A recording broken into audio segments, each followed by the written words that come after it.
So let's talk about the legacy of that, and we'll come back to the book and the book club, but the legacy of that in this moment, because your campaign, the DNC mobilization, the Obama campaign, they all both built on and were built by what I perceived in that period as a rising tide of people wanting to get involved, having an appetite for real change.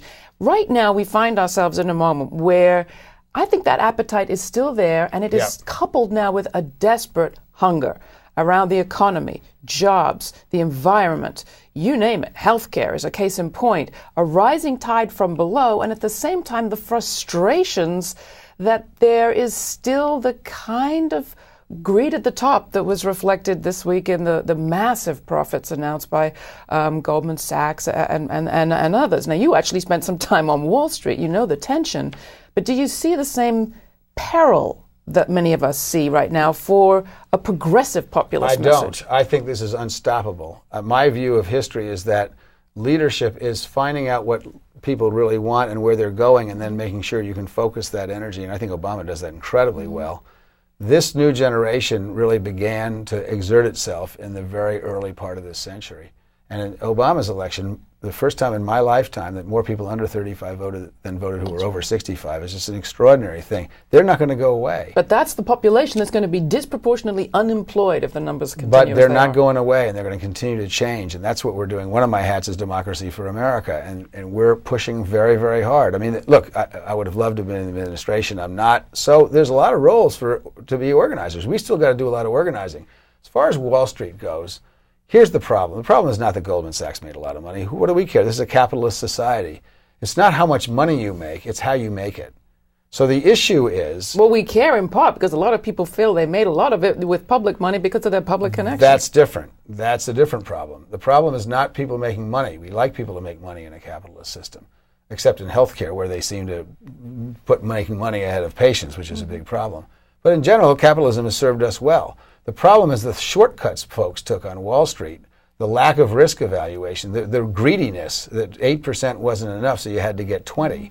And then the extraordinary risks they took with other people's money, and then their willingness to basically screw the little people in order for them to maintain their... I mean, there's still this attitude on Wall Street that, wait a minute, we ought to be getting 20% of our money, and this will all pass. Well, it isn't going to pass because it's a structural problem in the economy that was caused by people who were supposed to be running the economy and didn't do it. But it's not just in Wall Street, it's in the Treasury. It's the attitude of most of the advisors advising the Obama administration on Treasury-related matters. Most of those people came from that basis. Yeah, they did and they didn't, but there's a diversity of opinion inside the administration. It's true that there are some people who are perhaps more Wall Street-oriented than I'd be happy with, but there are also some people who worked on Wall Street who are very tough on Wall Street. They know the game and they know what's going wrong. Look, again, I come from a Wall Street family. I don't think nothing is the matter with Wall Street.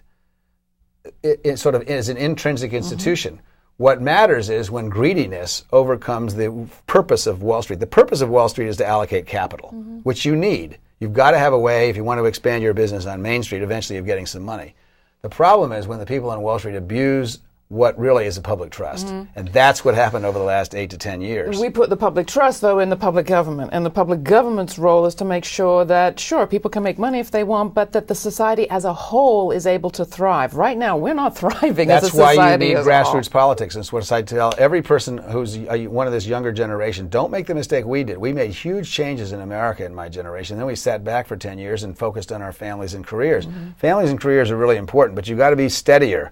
You can't do politics, and then family. You got to do both all the time, because a lot of the terrible excesses that happened, mainly as a result of Bush and Cheney's stewardship, but some other things as well, happened because we weren't involved in politics.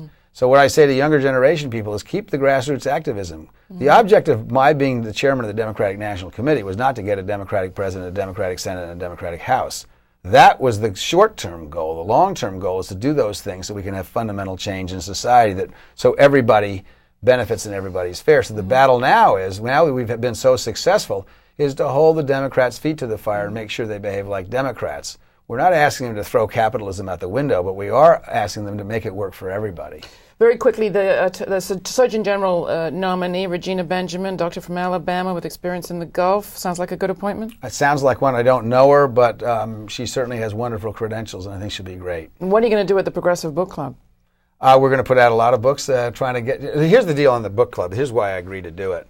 Honestly, the conservatives have had their thumb on the sort of the ideological, how to do propaganda much better than the Democrats have. And they have a conservative book club that's been incredibly successful.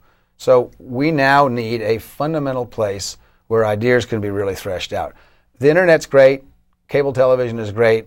But you don't get the in-depth ability to analyze ideas that you can in a book. Nobody's replaced that. And that's what the book club is supposed to do. And the Progressive Book Club will hopefully be a clearinghouse for great ideas. And the clearinghouse will work. That you join the book club, you get some, the usual enticements.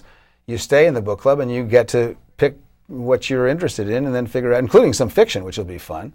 And then you get to examine lots of ideas from the center left to make the society a better place. Finally, Stand with Dr. Dean. Yes. Talk about that campaign. StandWithDrDean.com, which I did not initiate. I'm a relatively modest person for a politician. But StandWithDrDean.com is a way of getting yourself into the grassroots organization that's fighting for real healthcare reform.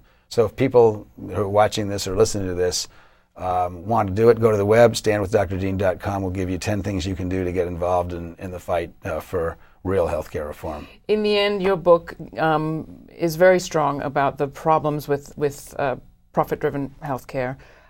Do you see the public option as a stepping stone to a single payer? It will never be a pure single payer, because a pure single payer doesn't exist on the face of the earth. Even Britain and Canada, which are probably the purest single payers, have 15% or more of their healthcare dollars that have come from the private sector. But this gives the American people a choice and a window into their personal experience, which basically debunks and defangs the right. Once you have experience in a system, most Americans that I know that live abroad love the systems of healthcare that they have in Belgium and Britain and so forth, and because they've personally experienced it. This is the opportunity to personally experience what a single payer looks like, and a lot of them are going to like it, and some of them won't, and they can have a choice, have a choice. Have a choose. We're for having as many choices as possible. Right. Thanks so much, Howard Dean. It's great to be with you. It's great to have you with us. Thank you for coming into GRITtv. The book is Howard Dean's Prescription for Real Healthcare Reform. There's more information at our website, and you can get more information too about the Progressive Book Club.